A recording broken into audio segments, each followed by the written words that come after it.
Señores, y en este primer programa, luego de las elecciones del pasado domingo 5 de julio, queremos conocer qué va a hacer este nuevo gobierno que encabeza Luis Abinader Corona. ¿Cuáles van a ser los principales proyectos, sus primeros 100 días? Muchas cosas. Y como decíamos al principio, tenemos una persona que le tenemos muchísimo cariño, que consideramos nuestro amigo, parte de esta casa, y que está terminando uno de sus periodos en el Congreso de la República y que se va con todos los honores. Ulises Rodríguez, nuestro amigo Ulises. Buenas, Ulises, ¿cómo estás? Mira, te lo voy a dar aquí y te lo voy a dar aquí. A lo moderno. ¿Cómo tú estás? Siéntate.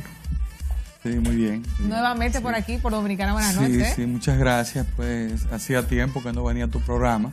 Un programa muy especial, ¿eh? Sí. Un público muy selecto, pero firme. Gente noble. Sí, sobre todo el estilo que tú tienes. Un programa muy creativo y diferente. Sí, pues mira, en este programa creativo y diferente, nosotros estábamos hablando desde el principio de cómo va a ser este cambio de esta nueva etapa en la que vaya a cursar el país. Nosotros nos abocamos a los próximos 4 años gobernados por el Partido Revolucionario Moderno. La cabeza la tiene Luis Abinader Corona. Cuéntanos cómo va a ser todo esto. Interesante, muchas expectativas, ¿verdad? Tú hablabas de cambio, eso fue lo que nosotros pues le propusimos al país, lo que nosotros representamos, y de eso se trata ahora. Ahora hay retos y desafíos, sobre todo en medio de esta pandemia del COVID-19.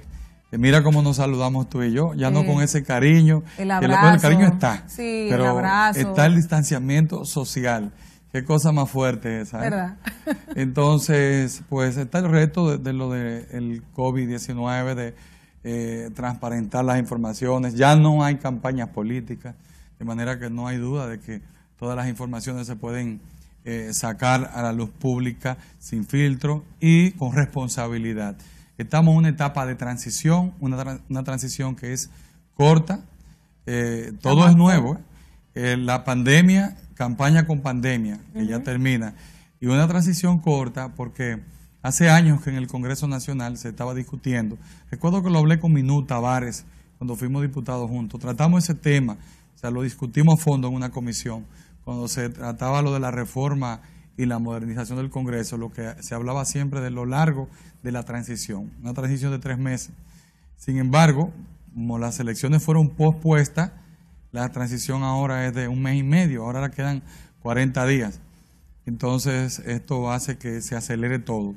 Entonces, pues, el tema del coronavirus, las medidas que se puedan tomar en lo inmediato, enfrentar este mal, esta pandemia, esta enfermedad, y al mismo tiempo lo económicos, o sea, los temas económicos, la recuperación de la economía, la reapertura de manera programada, escalonada, y la reactivación. O sea, el gobierno que Luis Abinader va a encabezar a partir del 16 de agosto será un gobierno de unidad nacional, como él lo propuso.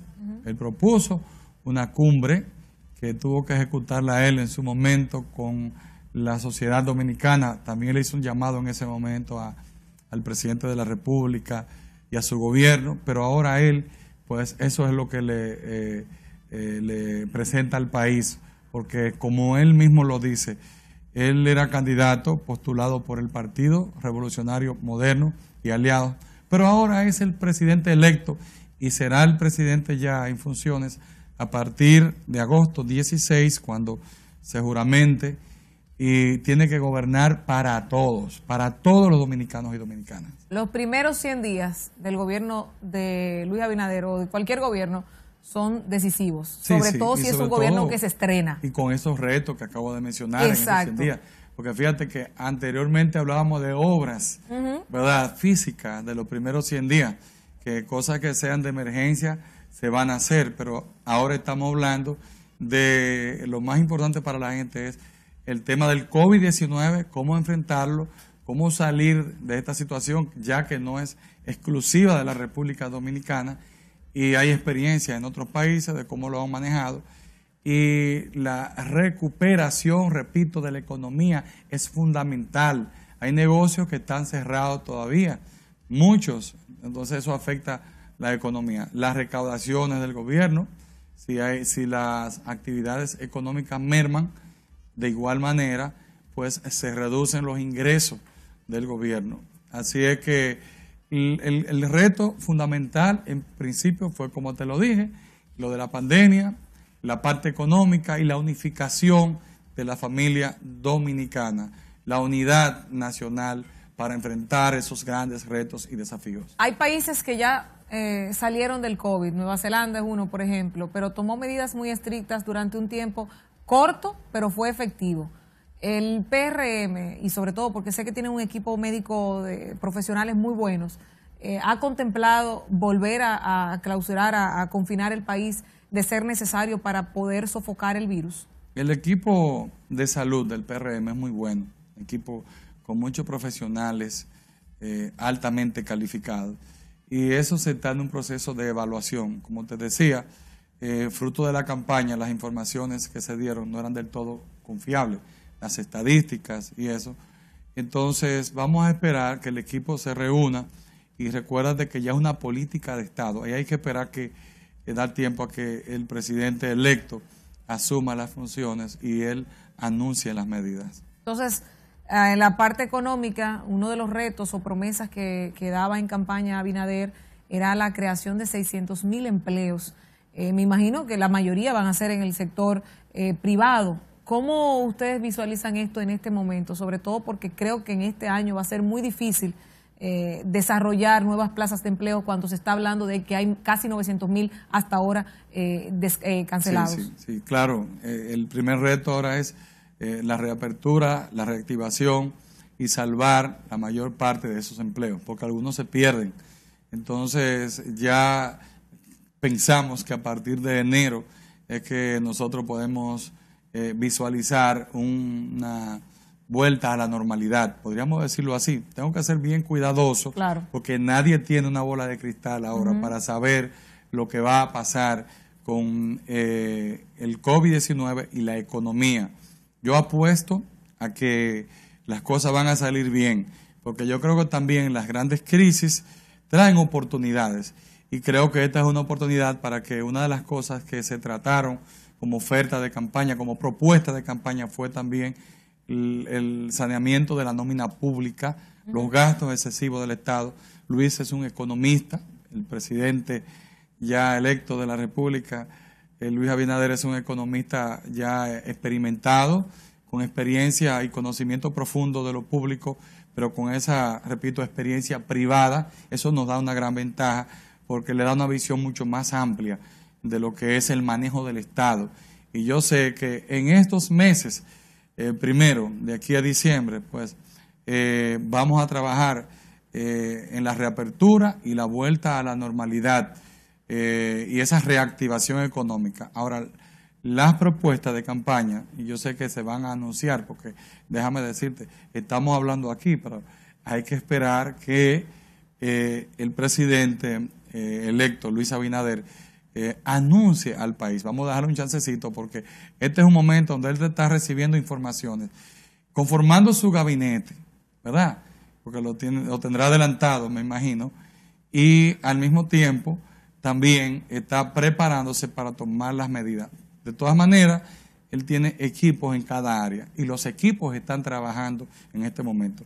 Una parte en la transición y al mismo tiempo con las informaciones que se reciben de estas comisiones de transición, se está trabajando también en lo que serán las prioridades en lo inmediato. Pasado miércoles... Saliendo, recuérdate sí, que de un estado de emergencia prolongado. Pero te voy a decir que lo llevan a millón a Luis, porque mira, lo tienen, sobre todo en las redes sociales, lo llevan, ya le están mandando a decir todo lo que tienen que hacer. Entonces, que esta semana el presidente electo, Luis Abinader, visitó la Casa de Gobierno al presidente saliente, Danilo Medina. Estuvieron conversando un rato y cuando él sale, en su alocución a los medios, una de las medidas que dice que estuvieron especulándose y mencionándose esta semana fue justamente que no va a haber un despacho de la primera dama. A nosotros nos sorprendió un poco porque no es una creación del PLD, aunque le haya dado potencialidad a él, este partido, fue una creación de un decreto del presidente Hipólito en el 2000. ¿Cómo ven ustedes esto? O por lo menos tú, ¿cómo lo ves? Sobre todo porque ciertamente hay oficinas o instituciones que pueden trabajar las políticas sociales, pero la primera dama le estaba dando un soporte a esas actividades. Bueno, recuérdate que antes de ahí, sobre todo hasta el 96, no teníamos primera dama, ¿verdad? Con Balaguer. Es un tema. Sí, y después tuvimos una primera dama y una situación con esa primera dama que, ¿verdad?, todavía hoy es algo que requiere muchas explicaciones, ¿verdad? Sí. Que es la actual vicepresidenta o saliente. Pero las instituciones se crean, eso fue en un momento político, histórico, en un contexto diferente, donde doña Rosa, esa primera dama, es una mujer de bajo perfil, una mujer muy ubicada en su espacio, y cada quien le da el matiz. Ella le puso, ¿verdad?, su matiz, sus colores, con lo que ella entendía que se podía manejar. Y lo hizo muy bien. Después de ahí ya hemos tenido otras situaciones. La primera dama electa, Raquel, a quien yo conozco, aprecio y admiro, es una mujer atípica, encantadora, inteligente, preparada. Ella se ubica en su espacio, juega su rol de madre, de esposa y también de primera dama. ¿Será claro que le cogió sí. miedo a lo que pasó con la actual primera dama saliente? Yo pienso que no es una cuestión de por eso. La yo creo que es una situación situación de personalidad. Sí. Es una visión que la comparten los dos. Ellos se llevan muy bien, tienen una familia muy bonita, muy linda. Sus hijas, eso viene de su padre, del doctor Rafael Abinader. En el caso de Luis, en el caso de Raquel, viene también de su familia, que es una familia de gente muy trabajadora, que le inculcó valores y principios, y por eso ella es la mujer que es, bien formada, con la cabeza amueblada, que sabe perfectamente cuál es su rol y lo juega muy bien. Y además de eso se nota tanto que no es que se queda que lo juega bien porque es complaciente. Ella está en las redes muy activa y tiene su propia, vamos a decir, identidad y su propio sello, que es un complemento a Luis. Y yo creo que es eso, quizás. Ella va a ser un soporte para su compañero, que es el presidente de la República electo. Yo sé que ella será una gran primera dama, pero atípica. No necesita manejar fondos públicos para ser una gran primera dama. Ulises. Y lo anticipo desde ya. Sí, no es porque yo sea fanático de ella, porque de ella. Raquel tiene muchos seguidores en Twitter, porque ella es muy espontánea, pero muy precisa y con las ideas muy claras. Eso es interesante. Ulises, antes de irnos a la pausa, yo quiero que tú me digas, estos 4 años del gobierno de Luis Abinader, el 24 concluye este primer periodo, bueno, o sea, está habilitado para reelección, pero mientras tanto vamos a empezar con estos 4 años. ¿Serán buenos 4 años de gestión? Y no te lo digo solamente por el apasionamiento político, sino por lo que le está dejando el gobierno saliente y el mundo con la pandemia del COVID. Loreni, tú sabes que me has entrevistado varias veces. Claro. Y creo que me caracterizo por ser Directo. una persona clara, preciso, pero yo no soy fanático. Yo defiendo las posiciones mías, partidarias, con elegancia, con altura y con argumentos.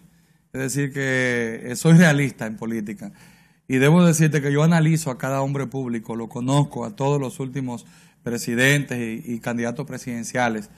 Y la verdad es que en Luis Abinader, la República Dominicana tiene una representación digna, en la que merece el pueblo dominicano. Primera vez en muchos años que tenemos un hombre que se preparó para ejercer esa función, la función de ser primer mandatario, presidente de la República. ¿Por qué digo que se preparó? Porque bueno, es que Luis viene de una familia donde su padre fue un hombre público de una hoja de servicio intachable. Y yo lo conocí bastante bien, porque lo consideré mi amigo, era mi amigo, y de afectos. Y él se ocupó de preparar a sus hijos. No es solo Luis, si ves la familia, cómo son todos, Rita, José, Luis, son personas que lo preparó, su familia lo preparó a ellos. Entonces Luis Abinader, después de esa base familiar y lo académico, que es parte de lo mismo, se formó como economista. Entonces, al ser un hombre que sabe de administración, sabe de economía. ¿Qué le faltaba a él? Y su padre fue un hombre público de un ejercicio probo y bueno, pues le faltaba la experiencia en esa situación, ese fogueo, en esa candidatura, que por cosas de la vida no llegó de una vez, pero eso tiene su ventaja. Todo tiene su tiempo. Justamente dice lo que te señalo, todo tiene su tiempo, como tú dices, y es que en el 8 él intentó ser candidato a senador y no pudo, y en el 12 fue candidato aspirante a la presidencia, pero fue candidato vicepresidencial, es decir, que fue aprendiendo. Y yo me atrevo a decirte que en una ocasión le dije, Luis, pero la verdad es que yo te veo a ti, que tú has avanzado mucho. Yo veo un político completamente acabado, completo, listo para ejercer la función a la que tú aspiras. Porque de ahí, en el 16, pasa a ser candidato presidencial, donde completa su formación y su experiencia ya combinando no solo lo privado, la experiencia en el manejo de cosas macro, sino que también ya es el hombre público que conoció toda esa cruza de intereses, esa presión que recibe el hombre público, que el que viene del sector privado muchas veces no la conoce, por más preparado que esté. No importa que sea magíster, que sea catedrático, que sea un profesional exitoso, si no pasa por esa experiencia de lo que son esa idiosincrasia que se vive y que está dentro de la política, el choque de intereses. Luis lo completa en el 16, pero es ahora, en estos 4 años, donde tú ves a un Luis completamente preparado, no solamente a nivel, repito, académico, de experiencia, más maduro como político, completamente listo, preparado para ejercer la función que el pueblo delegó en él, que es la de ser presidente. Le toca manejar una crisis, pero yo estoy seguro de que lo va a hacer con responsabilidad, porque él está preparado para eso. Bueno, pues vamos a ver en el próximo bloque, porque yo quiero conocer un poquito cómo se va a preparar ese gabinete y qué nos puede decir Ulises Rodríguez al respecto. Usted no se mueva, cuando regresemos más aquí en Dominicana Buenas Noches, compartiendo con Ulises sobre todo lo que va a ser este próximo gobierno de Luis Abinader.